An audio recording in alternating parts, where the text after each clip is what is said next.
Kapan dulu lah kedua. Balai Konservasi Sumber Daya Alam atau BKSDA Sumatera Barat memburu pelaku penganiayaan Simpai yang viral di media sosial. Saat ini BKSDA Sumbar sedang menelusuri lokasi kejadian dan mencari pelaku. Ade mengatakan pihaknya sudah menyebarkan pengumuman untuk mencari keberadaan pelaku. Ade mengatakan pelaku terancam hukuman pidana 5 tahun dan denda 100 juta rupiah karena melanggar Undang-Undang Nomor 5 Tahun 1990 tentang konservasi sumber daya alam dan ekosistem. Ade mengatakan Simpai adalah salah satu satwa endemik Pulau Sumatera.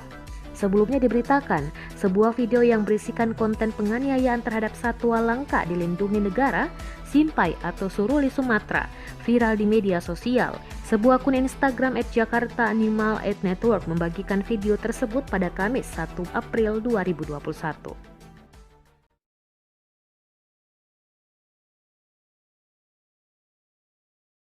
Seorang supir taksi ditangkap tim Satreskrim Polres Labuhan Batu atas kasus pemerkosaan terhadap penumpangnya di tepi jalan lintas Sumatera, Desa Pematang Seleng, Kecamatan Bilahulu, Kabupaten Labuhan Batu, yang terjadi pada Selasa 30 Maret 2021.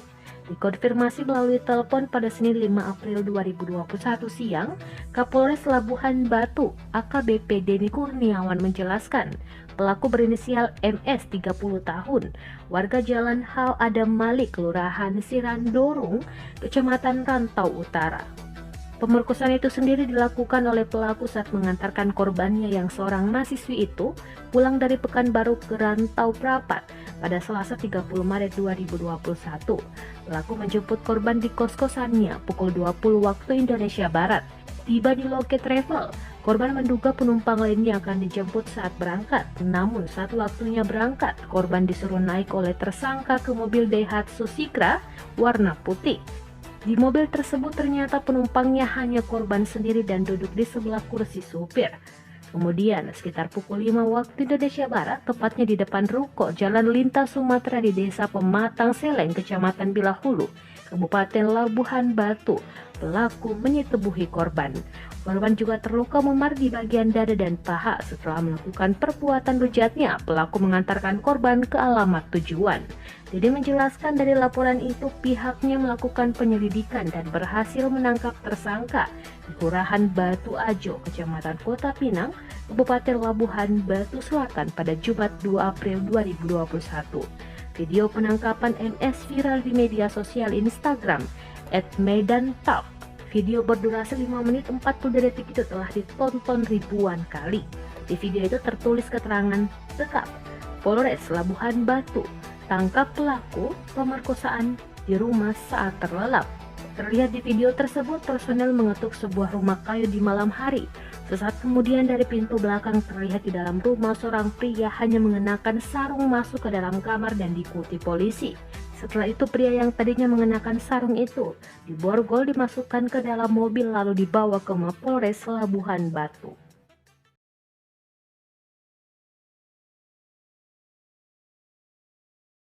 Sebuah unggahan video mengenai binatang berbentuk seperti cacing yang saat disentuh mengeluarkan zat seperti cairan dalam tubuhnya viral di aplikasi berbagai pesan TikTok. Postingan tersebut diunggah oleh akun TikTok @manakaupergi. Hingga kini postingan tersebut telah disukai lebih dari 54.300 pengguna dan mendapat 476 komentar warganet.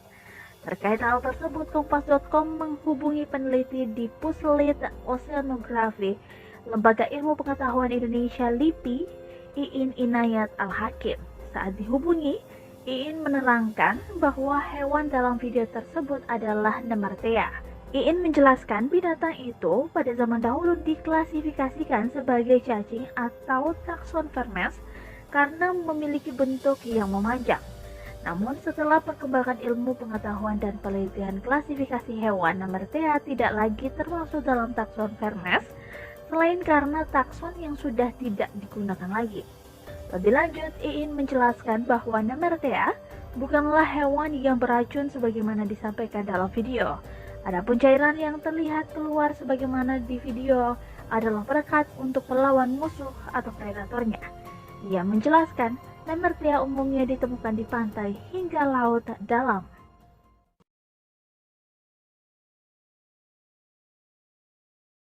Dari platform media sosial TikTok, sebuah video yang diunggah akun @kocakdeso belakangan juga menarik perhatian warganet. Video itu menampilkan seorang pria yang diduga merupakan pekerja tower listrik sedang makan di atas tower saat hujan deras. Hingga Sabtu sore, video itu sudah ditonton lebih dari 800.000 kali dan mendapat ribuan komentar dari warganet. Dan berikut ini pemirsa video yang viral tersebut beserta dengan beberapa komentar dari warganet. Madang orang.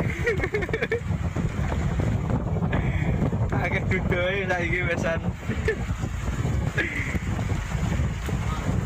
Nah. Arah hujan le. Kayak matane nganti ora iso melek kono banyu udan. Karo duduk. Duduk wis enak iki. Banyu udan. Madang orang.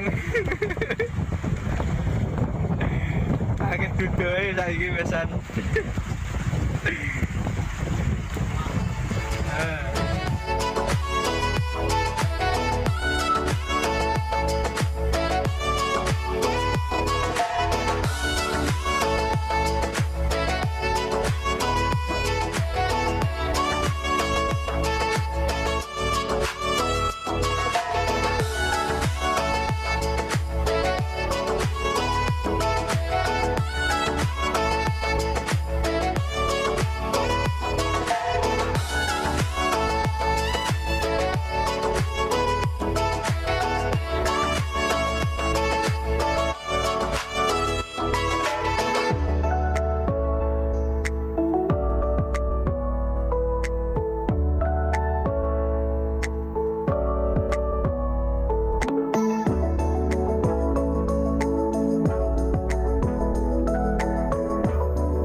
Nih guys, buat kalian jangan sembarangan pesen makan. Gila, ini tuh banyak banget belatungnya. Ih, elah. Sumpah ini Oke, ini aku cerita sesingkat-singkatnya ya, biar gak ada part-part. Jadi itu aku belinya di salah satu rumah makan yang tadi aku sebut di video sebelumnya. Itu aku belinya tadi malam sekitar jam 9-an, jam setengah 9 gitu. Pas sampai ke rumah, aku mau makan kan. Aku buka karetnya, emang itu aku agak cium bau gitu kan, tapi lihat masih panas gitu, nasinya masih panas, jengkolnya juga masih panas karena kebetulan itu aku belinya jengkol sama ikan. Aku lupa nama ikannya itu ikan apa. Nah terus pas aku makan itu aku kegigit sama batu-batu di nasi gitu kan, ya udah aku muntahin, aku keluarin dong dari mulut aku. Tapi ikannya tetap aku punya, aku telan gitu kan. Terus pas aku sambil story Instagram, tiba-tiba ada satu cacing kecil jalan-jalan di jengkol. Aku langsung panik. Awalnya aku pikir tuh cacingnya tuh cuma satu gitu kan di jengkol itu, tapi ternyata pas aku buka, nah habis itu Media sosial TikTok diramaikan dengan sebuah video seorang warganet yang menjumpai makanan tak higienis. Pemilik akun TikTok @anasya216 membagikan pengalamannya menjumpai banyak belatung di olahan ikan pada nasi bungkus yang ia beli. Video tersebut diunggah pada Sabtu 3 April 2021. Tampak dalam video, nasi tersebut dibungkus dengan menggunakan kertas minyak berwarna coklat. Terlihat belatung berwarna putih bergerak di dalam nasi bungkus tersebut. Hingga kini, video tersebut telah ditonton lebih dari 7 juta pengguna TikTok. Diketahui pengalaman tersebut dirasakan oleh warganet asal Pontianak, Kalimantan Barat, bernama Lida Jatri Anasya. Naik panggilan akrabnya membeli nasi bungkus di sebuah rumah makan pada Jumat 2 April 2021 malam, sekitar pukul 20:30 waktu Indonesia Barat. Ia membeli nasi dengan lauk jengkol dan ikan. Nay menceritakan sesampainya di rumah dan hendak menyantap nasi bungkus itu, ia sempat mencium bau yang kurang sedap. Meski begitu, Nay tetap menyantap 1 sendok nasi tersebut. Ia beranggapan makanan yang ia santap dalam keadaan baik karena masih hangat. Awalnya, Nay bermaksud mengabadikan makan malamnya itu di Instagram Story. Namun ia melihat adanya belatung. Nay mengaku gemetar melihat hal itu. Nay lalu tidak melanjutkan makan malamnya. Ia kemudian meminum minuman bersoda hingga susu. Nay mengaku ini pengalaman pertamanya menjumpai belatung di makanan. Nay kemudian mendatangi rumah makan tempat ia membeli nasi tersebut. Ia menyampaikan keluhan dan apa yang ia jumpai di dalam makanannya itu. Nay mengungkapkan berdasarkan informasi penjual, ikan itu awalnya diolah sebagai ikan goreng. Karena masih ada sisa, ikan tersebut lantas diolah menjadi sambal di hari selanjutnya. Nay mengungkapkan keluhan tersebut ia sampaikan dengan baik-baik. Ia menjelaskan kronologi dan memperlihatkan foto dan video adanya belatung di masakan tersebut. Lebih lanjut, Nay menegaskan jika konten yang ia buat semata-mata memberikan ajakan agar meneliti makanan sebelum dikonsumsi, bukan bermaksud menjatuhkan penjual maupun makanan tersebut secara umum. Maksudnya waktu bungkus kan itu tidak ada. Iya, soalnya dia Baru makanya saya nanya ini tuh udah berapa lama ikannya gitu loh. baru paling itu semalam disambal. Semalam disambal aja. Misalnya goreng hari ini kan, mungkin habis besok disambal tidak ngaruh dia. Soalnya kalau bisa sih mungkin dia takutnya ada laler gitu Bu, jadi kalau bisa lebih teliti aja sih. Soalnya kebetulan ini kena saya dan saya baru makan 1 sendok. Saya baru makan 1 sendok, pas saya buka emang agak bau kan. Oh, cuma karena nasinya masih panas. Apa sih nasinya masih panas? Jadi ya udah saya makan kan, pas saya makan saya gigit ada batu. Biasa kan di nasi ada batu, saya marahin pas, tapi ikannya tetap saya makan. Pas saya lihat lagi, pas saya mau story Instagram gitu kan, saya lihat ada cacing satu jalan di jengkol. Saya pikir itu apa sih dari jengkol. Pas saya belah ternyata ini Bu, dari ikan yang ibu masak. Ini tuh belakangnya banyak banget loh Bu. Tapi kan kalau memang dia ada keluar, itu bisa kita bungkus itu ada. Ini mungkin dia nggak keluar nih. Pas saya belah baru dia keluar. Dia numpuk di sini nih. Emang mau ganti minta ganti ya? Enggak, ini saya cuma mau ngasih tahu Ibu biar lain kali itu lebih dicek lagi gitu. Tak pernah bisa pakai ikan di bari. Ya sih, cuman ini saya kasih tahu aja sih Bu, takutnya orang yang nggak lihat gitu kan. Maksudnya kalau bapak-bapak makan kan langsung comot-comot. Ini saya benar-benar kayak Itu kamu storyin di Facebook apa? ini saya storyin di Instagram. Terus saya masukin TikTok, ternyata viral. Jadi pada minta klarifikasi. Terus saya bilang saya Jadi kamu sebut nama orang sini? enggak, saya nggak sebut nama kok Bu, tentang saya nggak mungkin menjatuhkan usaha orang lain hanya karena sebuah video gitu. Cuman saya mau ngasih tahu Ibu aja biar kedepannya tuh lebih dijaga lagi makannya. Tapi saya tidak pernah kalau kayak ikan matahari saya tak pakai. Biasa memang ya mak kata ya, kadang ya ada orang. Saya kan banyak pekerja di rumah makan. Itu ada orang kayak gimana kayak padahal baru hari ini dia beli siangnya belum lama 1 jam sudah diantar. Padahal selesai kita nih bungkusnya. Memang kayak ada jenis terbang gitu. Oh ya, yang nggak apa-apa sih Bu. Soalnya di sini saya juga cuma mau ngasih tahu aja gitu. Nggak ada maksud Maaf ya. apa-apa, nggak minta ganti juga. Cuman biar lebih hati-hati, takutnya orang yang nggak tahu. Saya juga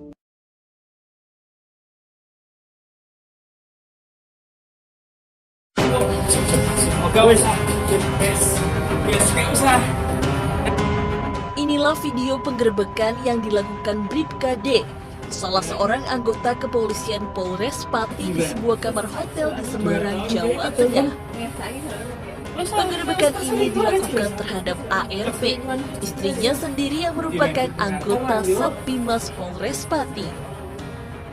Ironisnya saat digerebek ARP kedapatan tengah bersama Aibda F, yang diduga selingkuhannya yang juga merupakan anggota polisi di Polres Pati.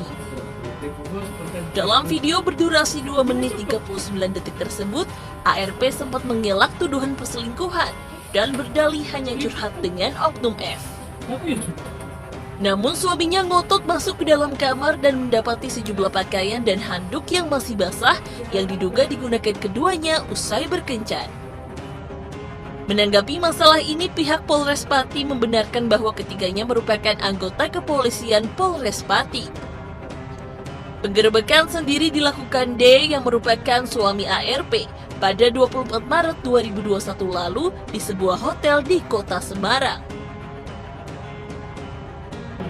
Memang benar yang bersangkutan adalah anggota Mapolres Pati. Ya. Saudara D, Bribka D ini berdinas di Polsek Margoyoso. Kemudian dari oknum polwanya, ya, yang merupakan istri dari Bribka D, saudari ARP itu anggota Satdimas Mapolres Pati, dan yang diduga selingkuhannya yaitu Aida M ini berdinas di Polsek Truwak. Terkait dengan penanganan perkara tersebut ditangani oleh Polda Jateng karena TKP-nya di Semarang. Kasus ini telah dilaporkan Bribka D dan saat ini masih dalam penanganan di Propam Polda Jawa Tengah.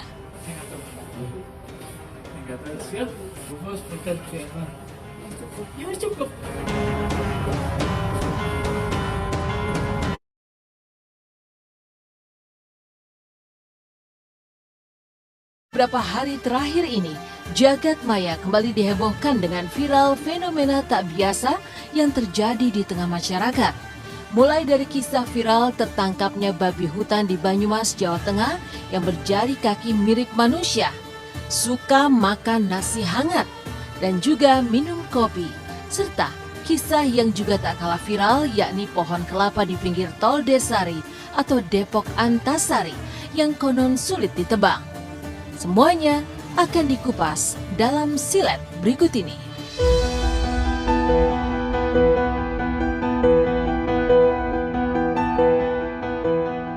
Warga Desa Pekuncian, Kecamatan Jatilawang, Kabupaten Banyumas, Jawa Tengah, dihebohkan dengan keberadaan seekor babi hutan atau celeng yang memiliki keanehan secara fisik dan juga sifat. Jika dibandingkan celeng pada umumnya, ya, celeng hitam itu hanya mau makan makanan yang sudah matang, mulai dari nasi hangat, roti, dan juga kopi. Tidak hanya itu, secara fisik celeng itu juga terlihat tidak biasa karena memiliki jari kaki yang mirip seperti jari-jari kaki manusia. Benarkah celeng aneh ini merupakan celeng jadi-jadian? Apa kata dokter hewan tentang fenomena celeng yang tak biasa itu? Benarkah celeng hanya mengalami kelainan genetik dan tidak ada unsur mistis di dalamnya?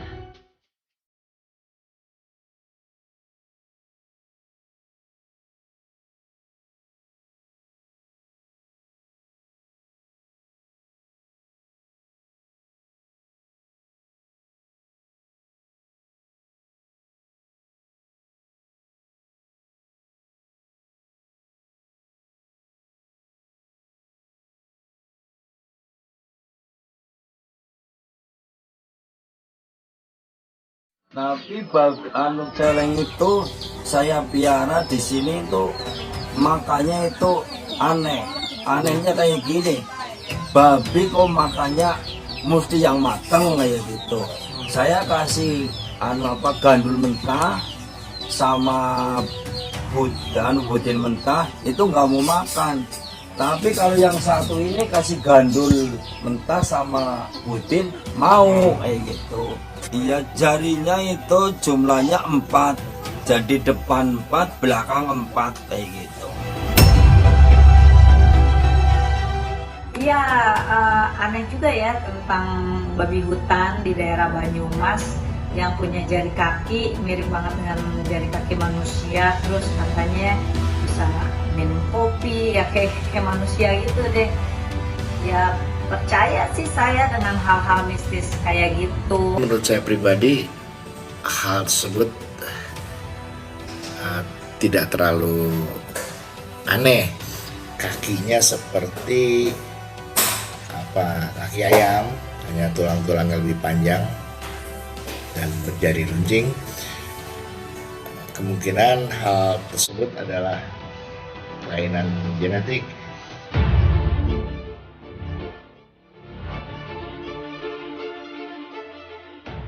Keanehan-keanehan itu membuat celeng milik warga bernama Bawor ini menjadi tontonan dan sorotan tidak hanya oleh warga sekitar, tetapi juga warganet. Bahkan nyaris setiap hari ratusan warga sekitar Desa Pekuncen, Kecamatan Jatilawang, Kabupaten Banyumas datang berduyun-duyun ke lokasi guna melihat celeng yang didengung-dengungkan merupakan celeng jadi-jadian. Hal ini sontak membuat aparat pemerintahan setempat turun langsung ke lokasi guna mengecek kebenaran kabar tersebut, serta membubarkan warga yang justru berkerumun di tengah wabah COVID-19. Lantas, apa kata Ageng Kiwi yang merupakan warga asal Banyumas melihat hal viral ini?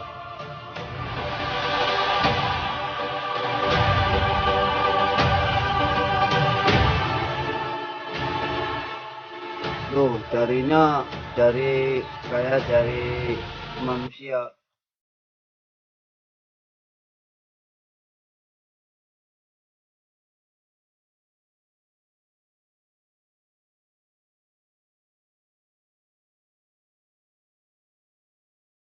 Dapatnya dari Pangandaran.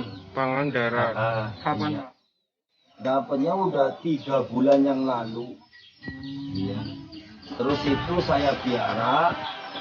Intinya kami yang membuat kami khawatir adalah kerumunan massa ya. Karena membuat orang penasaran, banyak sekali yang ingin tahu. Dan saya yakin, saya pastikan ini babi biasa. Bukan babi siluman, bukan babi jadi-jadian. Ya, kita minta kesadaran dari pemilik untuk akses menuju ke lokasi ini dibubarkan, ditutup, kemudian babinya dialihkan di tempat yang tidak kelihatan lah, atau dilepas liarkan lagi lah, tidak masalah itu. Itu kan sebetulnya beda-beda tipis ya, susah dibedain antara babi ngepet sama orang yang menganut ilmu hitam.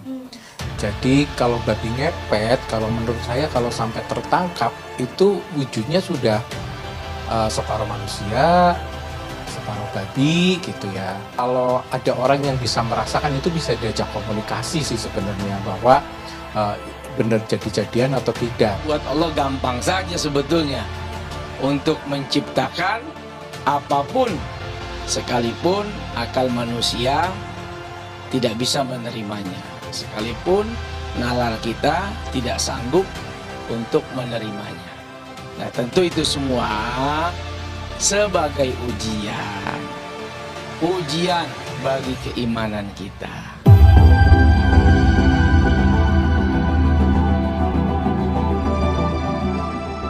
Tak hanya celeng di Banyumas, keberadaan sebatang pohon kelapa di Jalan Rawajati RW 04 Kelurahan Krukut, Kecamatan Limo, Depok, atau tepatnya di sisi Jalan Tol Desari, Depok, Antasari, juga tengah viral lantaran dikabarkan tidak bisa ditebang. Konon di saat pohon-pohon lainnya bisa ditebang dengan mudah, pohon kelapa yang satu ini justru memantik kecurigaan lantaran tak bisa ditebang. Akibatnya pohon kelapa yang berjarak 15 meter dari konstruksi jalan tol Desari ini hingga kini dibiarkan tetap kokoh berdiri di tempatnya. Lantas apa tanggapan Insinyur Atok Subiakto, pakar budidaya hutan, terkait fenomena pohon kelapa di tepi tol Desari yang sulit ditebang tersebut?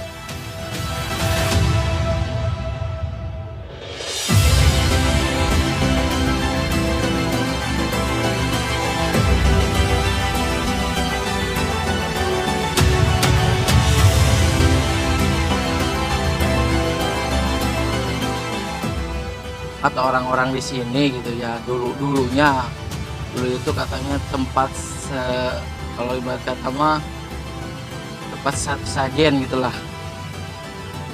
gitu, jadi nggak bisa ditebang. Tidak ada satupun pohon yang tidak bisa ditebang atau dirobohkan. Faktor utama yang menyebabkan pohon sulit ditebang antara lain adalah posisi pohon. Misalnya pohon yang tumbuh pada lereng yang terjal. Kemudian kekerasan kayunya.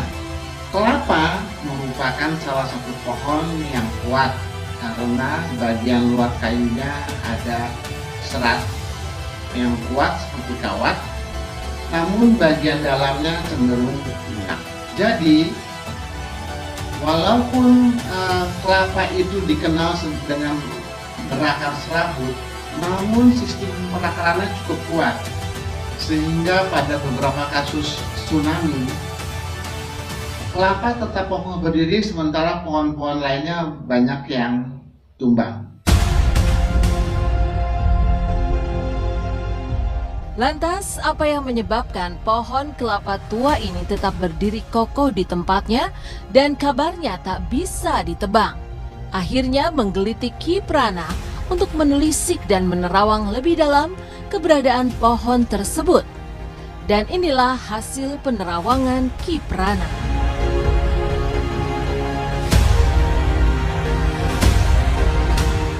Nah, di belakang saya ini ada sebuah pohon yang sempat menghebohkan info Depok. Yang mana pohon tersebut dikabarkan tidak bisa ditebang. Bisa dibilang mungkin kepercayaan bahwa pohon ini keramat. Faktanya ini bukan pohon keramat, ini hanya pohon tua, pohon kelapa tua yang memang ada di sini. Kenapa saya bilang seperti itu? Karena rumah saya nggak jauh dari sini, sekitar 200 meter dari lokasi ini rumah saya. Artinya kalau memang tempat ini mengandung suasana mistis yang besar, saya nggak akan pernah tinggal diam, karena saya tinggal di kawasan ini.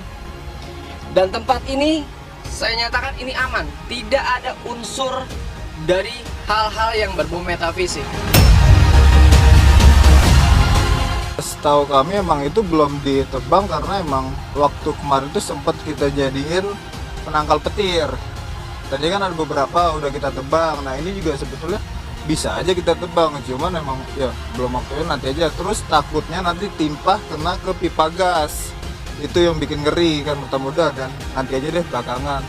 Kalaupun mau ditebang ya bisa aja ditebang, cuman ya nantilah, masih banyak kerjaan yang lain juga gitu loh.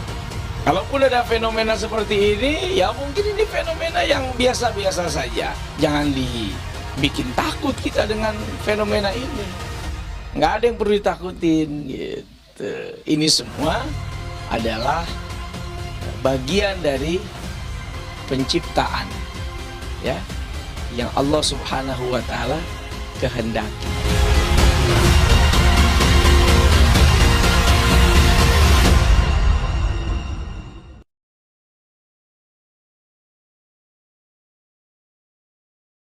Ya Allah, benar kan?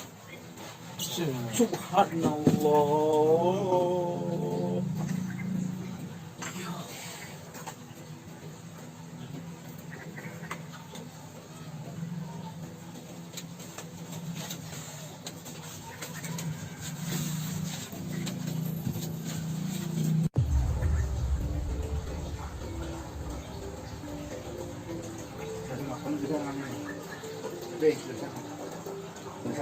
Bapak di sini.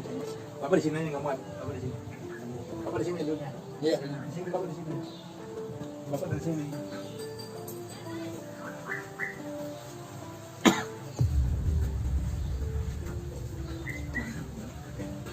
Ini kemana Pak? Ini di sini berdiri. Tenang.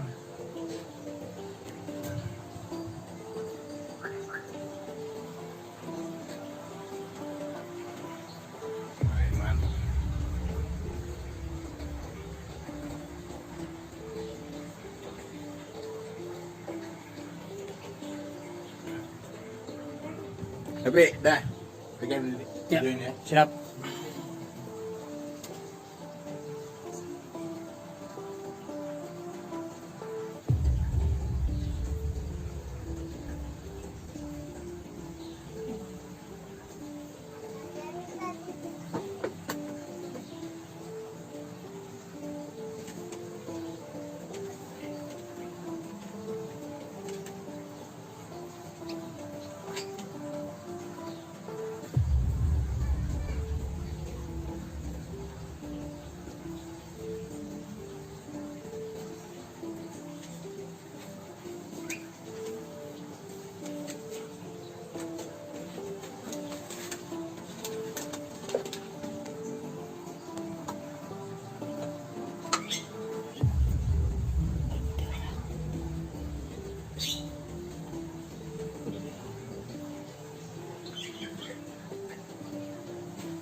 Iya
Pak. Ya, videonya.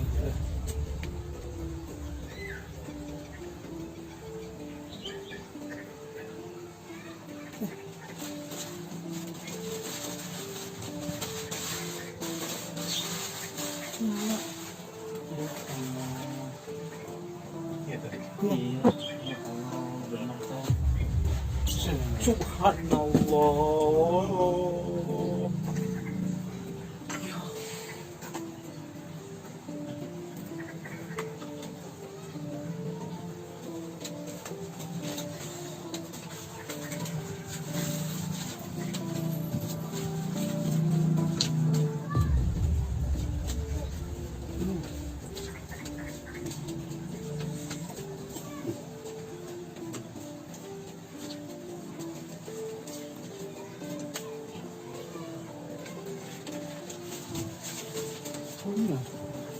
Yang lipat begitu itu, lipat-lipat nyala.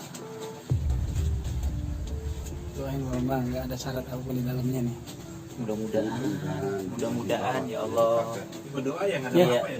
mudah-mudahan ya. Ya. Ya. Berarti uang ini nggak bisa habisnya. Iya. Lebih dari 528. Betul. Diangkatnya nggak ada apa-apa. Iya. Ya berarti sesuai sama ini. Betul. Namanya permintaan dulu. Iya, iya. Tadi sesuai berapa? 388. Pokoknya kalau ada benda berarti ini nggak bisa habis. Iya. Alhamdulillah. Ini di luar loh, bukan di dalam. Ya Allah. Di luar rumah. Di kamar.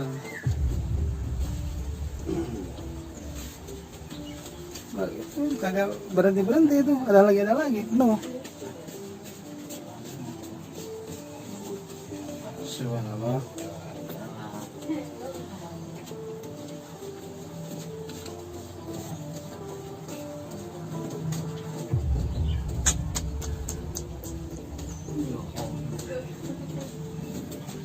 Iya.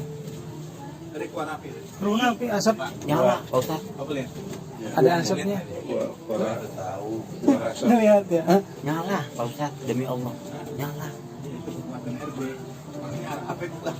HP-nya mati.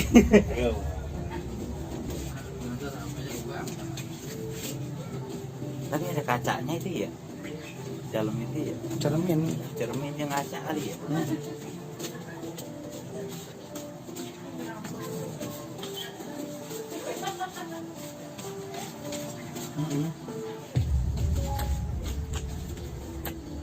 Mudah nggak ada apa-apa tuh Pak ya? Ya, mudah-mudahan amin ya Allah. Ke motor beli satu ninja. Ya Allah. Iya. Iya. Amin, amin, amin. Amin. Bayar semuanya dah. Iya, nggak apa-apa. Iya, nggak apa-apa. Iya. Dapat nggak 7 second? Dapat. Yang di bawah 30? Iya. Dapat. Dapat. Tapi second memang. Udah tahun muda itu. Udah. Bayar pajak itu nggak kuat. Apa-apa, nggak usah dipajakin. Pajaknya minta lagi. Jalan kaki aja bersyukur ya. Motor aja saya nggak pernah dipajakin. Tuh, lipat-lipat lagi.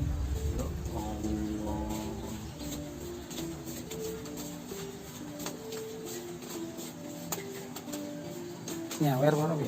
Bu, ada pasang lagi nggak pasang, Bu? Yuk, pasang lagi, Bu. Plastik yang gede lagi, Bu. Karena ngampain itu. Ya Allah. Mudah-mudahan. Mudah-mudahan. Kalau nggak ada syarat, Nggak habis habis. nggak habis.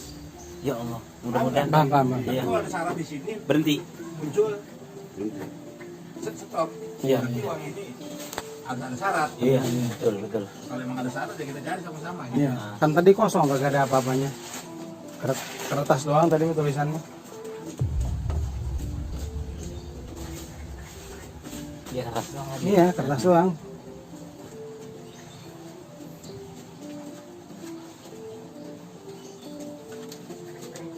Ya Allah, tapi bisa begini.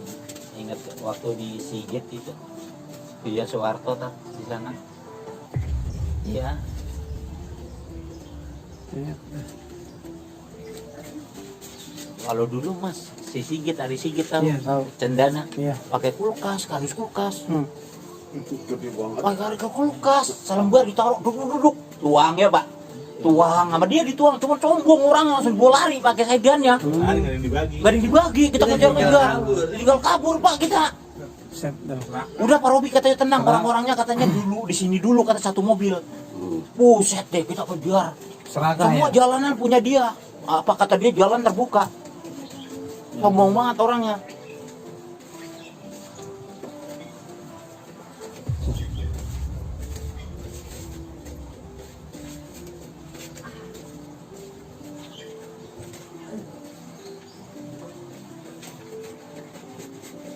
Yo, iya, nimbul. Kebuk kanan. Ada. Kebuk kanan nimbul dah. Pas usah tarik tadi saya lihat. Ya nanti akar ya. Iya. Tidak nimbul yang banyak. Iya. Usah tarik dikit tapi nimbul yang banyaknya dia di dalam. Kan usah narik nih. Yang lebaran lepat begini nimbul.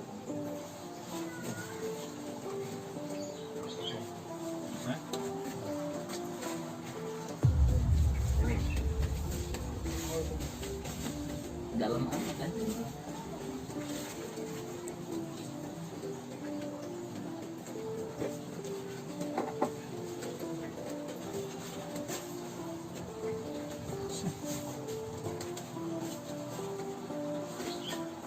Habis ya hantatnya. Ada 500 juta Bang. Amin. Ada syarat ini yang ribet ya Pak. Mudah Pak, berdoa Pak. Iya. Iya. Berdoa lagi. Saya ngasih untuk Iya. motor 50 juta ya. Motor. Tapi izin dulu yang punya aja. Iya. Iyalah, harus sama Pak Bambang lah gimana. Izin dulu, punya aja sama Bambang. Bambang hati nggak begitu sih. Iya, udah bener. Saya udah tahu hati Bambang. Mawannya Udah tahu dia. Tahu udah. Nggak usah dibacain. Iya. Lain daripada yang lain kalau Bambang. Baik hati. Tidak sombong, bersenyum.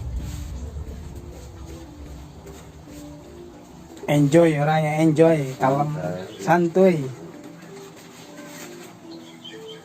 Iya.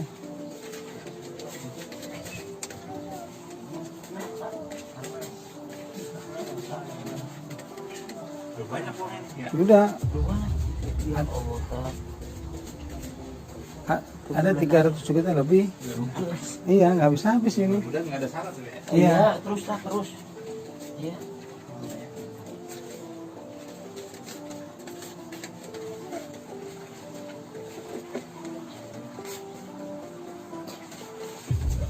Iya. Alhamdulillah. Alhamdulillah.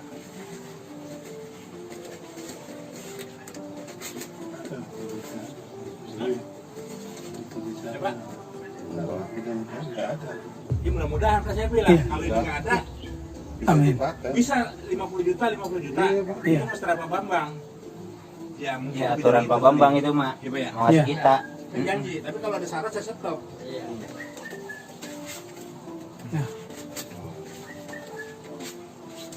Ya Oh, teh. iya. Tes mata. Itu nggak bisa habis, Pak. Kita cari sama-sama sekarang. Siap. Bambang. Saya beli minyak, kita bareng dari kota-kota, Pak. Kota-kota deh, Bambang. Jadi masih. Siap. Masih. Enggak, uang masih. Nggak bisa habis uangnya. Ini videonya. Terus, udah. Udah kasih dia foto. Video. Biarin. Ade, masih di sini. Masukin dulu.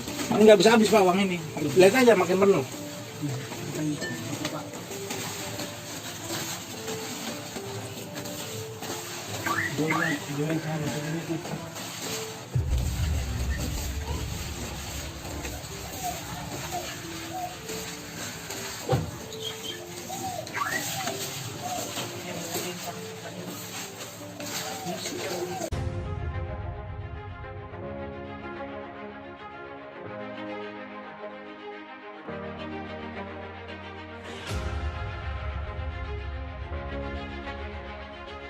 Kepala BMKG menyatakan waspada potensi gempa besar.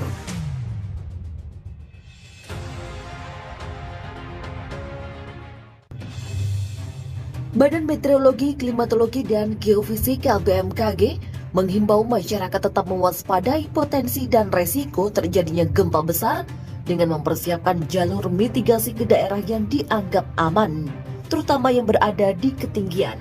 Kepala BMKG Dwi Korita Karnawati menyebut gempa yang puluhan kali melanda berbagai daerah di Indonesia, baik di Pulau Jawa maupun Sumatera dan daerah-daerah di Indonesia Timur sejak sebulan terakhir bisa menjadi pertanda yang harus diwaspadai. Ia mengatakan pada dasarnya gempa bumi tidak bisa diprediksi, namun kita bisa memperkirakan zona-zona mana yang harus diwaspadai. Demikian kata Dwi Kora saat melakukan kunjungan kerja di Pacitan. Intensitas kegempaan bahkan disebut Dwi Korita sangat meningkat. Selama kurun Januari saja, terjadi 85 kali kejadian kegempaan yang tersebar mulai dari Aceh, Nias, Bengkulu, dan Lampung. Gempa juga melanda daerah pesisir selatan Pulau Jawa, mulai dari Banten, Jawa Barat, dan Jawa Tengah. Di bagian timur, peningkatan kegempaan juga melanda Lombok, Sumbawa, Sumba, hingga Sulawesi, mulai dari Sulbar, Sulteng, Gorontalo, hingga Laut Maluku. Dwi Korita menuturkan belajar dari sejumlah kejadian gempa di tanah air, guncangan besar tidak terjadi tiba-tiba. Sikap waspada selanjutnya bisa diwujudkan dengan aktif melakukan pemantauan lapangan, jalur mitigasi dipersiapkan, rute terpendek ke daerah aman harus dibuat sejak dini supaya proses penyelamatan atau evakuasi warga lebih mudah. Secara tidak langsung, langkah mitigasi ini terutama berlaku untuk warga pesisir pantai seperti wilayah Pacitan, Trenggalek, Malang, Jember, Banyuwangi, maupun daerah pesisir pantai lain di Jawa maupun luar Jawa yang menjadi jalur kegempaan. Ia menegaskan pentingnya langkah mitigasi terkait dengan gempa yang berpotensi tsunami. Dia meminta masyarakat tetap tenang namun harus memiliki kesadaran dan budaya mitigasi sehingga jika sewaktu-waktu terjadi gempa bisa segera menjauh dari pantai dan mencari perlindungan di daerah tinggi. Salah satunya dengan membudayakan pengurangan resiko bencana sebagaimana anjuran dari pemerintah daerah melalui BPBD setempat. Sementara itu, gempa Bengkulu menjadi misteri bagi para ahli. Warga di 3 daerah ini dihimbau waspada. Pada Kamis 18 Februari, kawasan Bengkulu diguncang gempa bumi. Gempa itu terjadi pukul 17.43. Kekuatan gempa di Bengkulu kemarin adalah 5,1. Hal tersebut dikatakan Kepala Bidang Mitigasi Gempa Bumi dan Tsunami BMKG Daryono. Pusat gempa bumi kemarin berada di laut, jaraknya 85 km barat daya kota Bengkulu. Disebut gempa teka-teki karena gempa ini adalah gempa signifikan yang ke-16 sejak bulan November 2020 yang mengguncang zona gempa selatan Bengkulu, Lampung. Hasil monitoring BMKG menunjukkan bahwa zona gempa di Samudra Hindia Selatan Bengkulu dan Lampung saat ini memang sedang terjadi peningkatan aktivitasnya sejak 3 bulan terakhir. Jika kita mengamati peta seismisitas di Samudra Hindia Selatan Bengkulu dan Lampung, tampak klaster pusat-pusat gempa yang sangat mencolok. Dengan gempa paling kuat yaitu gempa Enggano dengan magnitudo 6,3. Tidak itu saja, di zona ini juga terjadi gempa kembar atau doublet earthquake dengan magnitudo 5,3 dan 5,5 pada hari Sabtu 13 Februari pukul 11:18 waktu Indonesia Barat dan pukul 11:30 waktu Indonesia Barat. Daryono berharap agar rentetan gempa signifikan yang mengguncang Bengkulu Lampung ini segera berakhir. Tetapi jika dalam beberapa hari ke depan masih berlanjut, maka semua harus lebih meningkatkan kewaspadaan, khususnya masyarakat pesisir Bengkulu, Lampung, dan Pulau Enggano. Evakuasi mandiri harus benar-benar dipahami oleh masyarakat pesisir dengan menjadikan guncangan gempa kuat yang dirasakan di pantai sebagai peringatan dini tsunami. Sehingga warga pesisir pantai harus segera menjauh dari pantai saat merasakan guncangan gempa kuat tersebut. Cara ini terbukti ampuh dalam menjamin keselamatan warga saat terjadi tsunami dan sudah dibuktikan masyarakat Pulau Simoloe. Warisan kearifan lokal Smong adalah cara selamat yang sudah ratusan tahun diterapkan dalam menghadapi tsunami. Semoga sepatutnya diadopsi oleh masyarakat yang bermukim di pantai rawan tsunami. Ia mengatakan meskipun kemungkinan juga akan dihadapkan dengan kenyataan bahwa gempa kuat yang terjadi belum tentu memicu tsunami, tetapi inilah kesiapsiagaan yang harus dilakukan agar semua dapat selamat dari tsunami. Selain wilayah Bengkulu dan Lampung, masih ada beberapa zona aktif gempa yang lain yang perlu dicermati berdasarkan data aktivitas seismisitas sejak 1 Januari 2021 maupun berdasarkan aktivitas seismisitas 20 hari terakhir.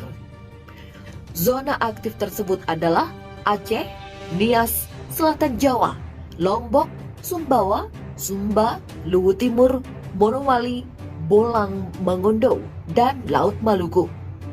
Zona aktif ini masih dapat terus berlanjut yang memungkinkan dan berpotensi terjadi gempa signifikan atau berakhir dan membentuk klaster zona aktif baru. BMKG sebut ancaman gempa dan tsunami besar di Indonesia, minta segera siapkan jalur mitigasi. Indonesia belakangan waktu ini kerap dihujani bencana yang berawal dari awal 2021 lalu, sehingga BMKG selalu memberi peringatan. Pada awal tahun ini, Indonesia sudah diterpa banjir, tanah longsor, hingga gempa. Hal ini menyoal pada letak geografis Indonesia yang berada pada zona potensi rawan bencana seperti gempa bumi dan tsunami. Oleh karenanya, Badan Meteorologi, Klimatologi, dan Geofisika BMKG selalu memberi peringatan dini mengenai ancaman bencana yang mungkin akan terjadi mendadak. BMKG kerap memberi peringatan jika akan ada potensi besar dalam terjadinya gempa dan tsunami di Indonesia. Hal ini membuat Dwi Korita sebagai Ketua BMKG menghimbau agar masyarakat selalu waspada akan ancaman potensi dan resiko gempa besar. Ia menyebutkan salah satu langkah yang bisa diambil saat ini adalah segera mempersiapkan jalur mitigasi daerah dari daerah yang rawan bencana ke daerah aman seperti dataran tinggi. Tak hanya itu, Dwi Korita juga mengatakan gempa yang selalu terjadi belakangan ini adalah tanda untuk masyarakat waspada lebih jauh lagi. Belakangan ini memang banyak tercatat gempa yang terjadi di berbagai pulau di Indonesia seperti di Sumatera dan Jawa. Ketua BMKG itu juga menyebut jika memang benar ada intensitas peningkatan bencana gempa di Indonesia, pada Januari ada 85 kali gempa dari seluruh pulau Sumatera. Sikap waspada yang bisa dilakukan masyarakat adalah memantau lapangan terutama pada daerah rawan bencana dan pesisir pantai karena termasuk dalam jalur kegempaan. Lebih lanjut ia menambahkan pentingnya langkah mitigasi terkait gempa yang mungkin saja menimbulkan tsunami. Walaupun potensi gempa menghalau Indonesia, Ketua BMKG memberi himbauan untuk tidak membuat kepanikan. Masyarakat harus tenang namun waspadai potensi gempa dan tsunami besar seandainya terjadi. Jika potensi itu semakin dekat, maka masyarakat memiliki kesadaran mitigasi sehingga bisa menjauh dari bibir pantai saat melihat kemungkinan ancaman gempa dan tsunami. Guncangan gempa yang terjadi begitu intens beberapa waktu belakangan membuat potensi gempa terus terjadi, dan baiknya masyarakat menyadari pentingnya memiliki pengetahuan mengenai bencana. Sementara itu, untuk informasi update mengenai bencana dan cuaca, masyarakat baiknya mengunduh aplikasi BMKG atau memantau informasi pada akun media sosial resmi BMKG seperti akun Twitter @info_bmkg.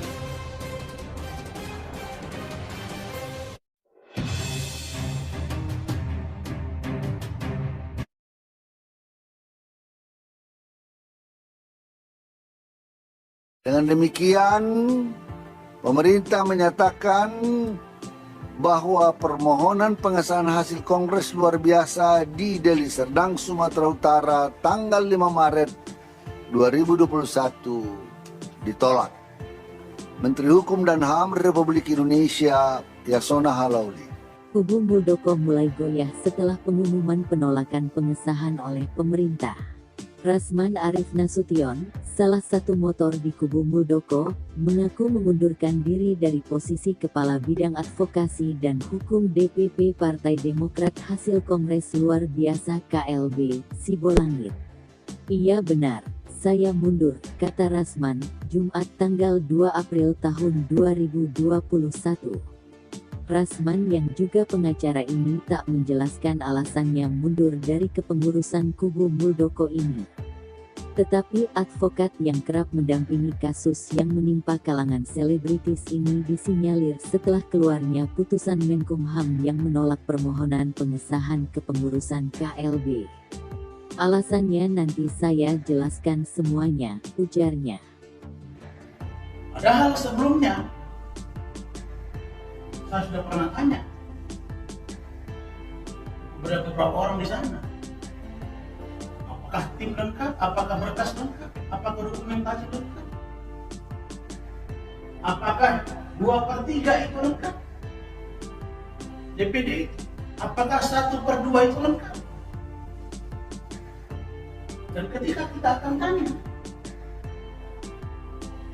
katanya ada tim khusus. Dan itu tidak ada masalah. Dan sesuai dengan ADRT. Pengacara Rasman Arif Nasution undur diri dari kubu Muldoko usai hasil acara yang diklaim Kongres Luar Biasa KLB Partai Demokrat ditolak Kemenkumham. Keputusan Rasman itu menuai sindiran dari banyak pihak. Rasman awalnya bergabung dengan kubu Muldoko sebagai Kepala Bidang Advokasi dan Hukum DPP Partai Demokrat versi KLB. Dia kemudian angkat kaki dari kubu Muldoko usai Kemenkumham menolak pendaftaran hasil KLBPD. Iya benar, saya mundur, ujar Rasman saat dimintai konfirmasi terkait pengunduran dirinya, Jumat tanggal 2 April tahun 2021. Rasman mengemukakan berbagai alasan yang membuat dirinya mundur. Salah satu yang dipermasalahkan Rasman adalah keberadaan mantan Bendahara Umum Partai Demokrat Nazarudin di kubu Muldoko.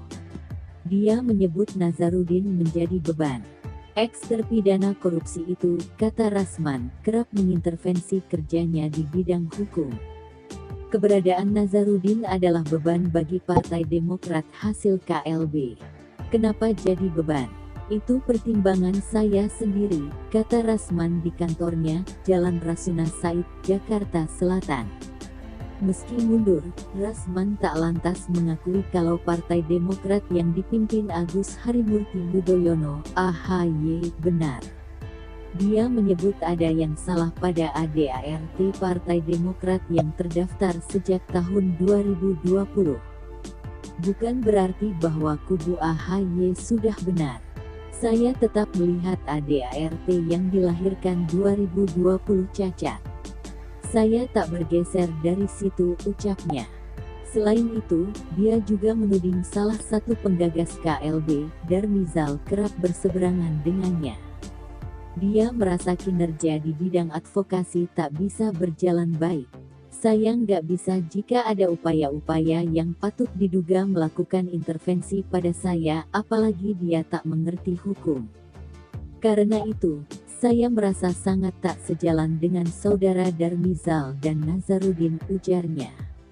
Alasan lain Rasman mundur adalah demi menjaga reputasinya. Dia ragu bisa menang melawan gugatan kubu AHY di Pengadilan Negeri Jakarta Pusat.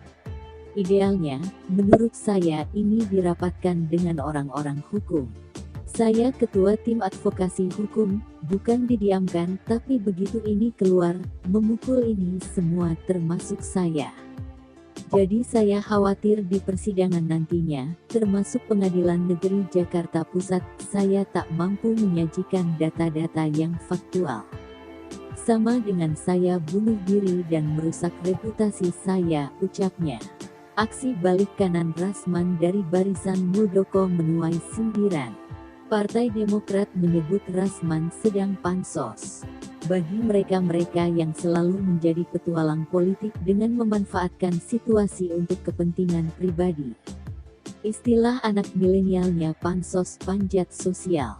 Biar publik yang akan menilai Rasman masuk kategori mana, ucap Deputi Bapilu DPP Partai Demokrat Kamhar Lakumani. Kamhar mengatakan kubu Muldoko sudah melakukan hal ilegal sejak awal. Dia menilai orang yang mengerti hukum tak mungkin bergabung dengan kubu Muldoko.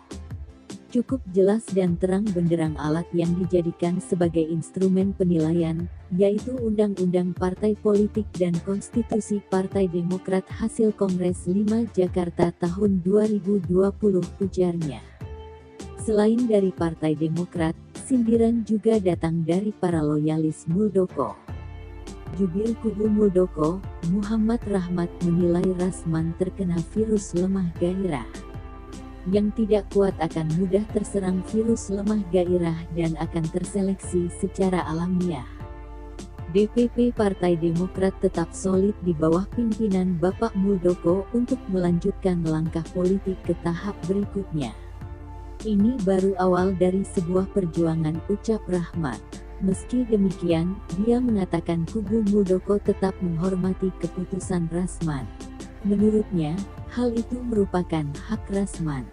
DPP Partai Demokrat pimpinan Bapak Muldoko menghargai pilihan politik Rasman Arif Nasution yang menyatakan mundur dari penasihat hukum dan kepengurusan Partai Demokrat pimpinan Bapak Muldoko, ucap Rahmat. Demokrat menyindir Rasman Arif Nasution sedang berupaya panjat sosial alias pansos usai mundur menjadi Kepala Bidang Advokasi dan Hukum DPP Partai Demokrat versi KLB. Rasman pun menjawab tudingan pansos yang disematkan Demokrat kubu AHY kepadanya. Rasman Arif sudah capek di media sosial. Saya beritahu, pengacara-pengacara Indonesia yang paham agama itu Pak Mahfud MD, dan Pak Yusril, yang lain saya tak tahu termasuk Rasman. Kata Rasman ketika menjawab pertanyaan soal tudingan pansos di kantornya, Jalan Rasuna Said, Jakarta Selatan, Jumat tanggal 2 April tahun 2021. Rasman menilai dirinya sudah cukup dikenal masyarakat luas sebagai pengacara profesional. Bahkan, berbagai permasalahan hukum telah ditanganinya. Saya lengkap sudah. Rasman sudah dikenal di negara ini. Untuk apa saya cari pansos? Tegasnya. Sama halnya dengan Mahfud MD, Rasman Arif Nasution mencontohkan dirinya telah lama menggeluti bidang politik. Tak hanya itu, dirinya juga pernah menjadi pengacara para artis seperti yang dilakukan pengacara kondang Hotman Paris. Kedua, lawyer yang berkiprah di politik juga tertentu. Ada Pak Mahfud, ada Pak Yusril, ada Rasman. Yang ketiga, lawyer yang bergabung di dunia politik, hukum, dan artis, ada Hotman Paris, ada Hotmas Sitompul, ada Rasman, jelasnya. Sebagaimana diketahui, Satire, Pansos diungkapkan pertama kali oleh Deputi Bapilu DPP Partai Demokrat Kamhar Lakumani. Awalnya, dia menyebut syahwat politik yang tak terkendali kubu Muldoko membuatnya rabun dan remang-remang. Kamhar menilai Rasman telah memanfaatkan situasi politik di Demokrat untuk kepentingan pribadi. Kamhar juga menegaskan sejak awal yang dilakukan kubu Muldoko ilegal dan inkonstitusional. Menurutnya, bagi yang mengerti hukum dan para organisatoris sangat mudah membaca masalah ini.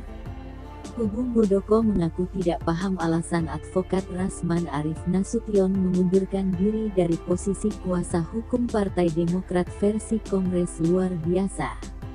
Pernyataan itu disampaikan Darmizal, penggagas Kongres Luar Biasa Partai Demokrat menjawab Kompas TV, Jumat tanggal 2 April tahun 2021. Kami juga nggak paham kenapa Bapak Dr. Haji Rasman Arif Nasution mengundurkan diri dari tim DPP-PD pimpinan Bapak Jenderal TNI Pureng Muldoko, kata Darmizal. Meski demikian, Darmizal mengaku bersyukur atas peristiwa pengunduran diri Rasman Arif Nasution. Dengan begitu, kata Darmizal, tim kami menjadi lebih kecil, simpel, dan efisien. Sehingga dapat bergerak lebih lincah sesuai fatsun perjuangan kami yaitu terbuka, santun, cerdas, dan tangkas, ujarnya. Selain mundur sebagai kuasa hukum, Rasman mengatakan dirinya juga mundur sebagai anggota Partai Demokrat pimpinan Muldoko. Sebelumnya, Rasman Arif Nasution adalah Kepala Bidang Advokasi dan Hukum DPP Partai Demokrat versi KLB pimpinan Muldoko. Ia benar, mundur juga sebagai anggota Partai Demokrat, singkatnya. Dikonfirmasi apa yang melatari dirinya mundur sebagai kuasa hukum dan anggota Partai Demokrat kubu Muldoko. Rasman menolak menjawab dan mengatakan akan memberikan keterangan secara langsung. Ketika memutuskan untuk mundur, Rasman mengaku banyak mendapat telepon dari sejumlah pihak. Termasuk ada yang mengingatkan soal ancaman jika dirinya mundur. Tadi banyak telepon yang masuk ke saya. Ada juga yang mengingatkan jangan mundur karena berisiko bagi keselamatan saya dan keluarga, kata Rasman kepada wartawan pada Jumat tanggal 2 April tahun 2021. Terkait pihak yang mengancamnya itu, Rasman tidak menjelaskan siapa sosok orang tersebut. Ia hanya memastikan keputusannya untuk mundur sudah bulat. Saya jawab tidak takut dan saya tetap mundur, karena saya ini pejuang, bukan pecundang, ucap Rasman. Lebih lanjut, Rasman mengatakan bahwa dirinya memilih mengundurkan diri bukan karena ada pihak tertentu yang meminta atau memaksanya untuk mundur. Melainkan, kata Rasman, keputusannya untuk mundur dari Ketua Advokasi dan Hukum Partai Demokrat kubu Muldoko murni karena dirinya sendiri. Saya tidak tahu itu dari siapa. Bagi saya setiap tindakan ada risikonya, apalagi kasus sebesar ini, kata Rasman. Bagi saya lumrah karena sudah sering menangani kasus-kasus besar. Rasman lalu mengungkapkan salah satu alasannya mundur. Itu karena ia merasa tidak dilibatkan dalam pengurusan berkas permohonan kepengurusan ke Kementerian Hukum dan HAM.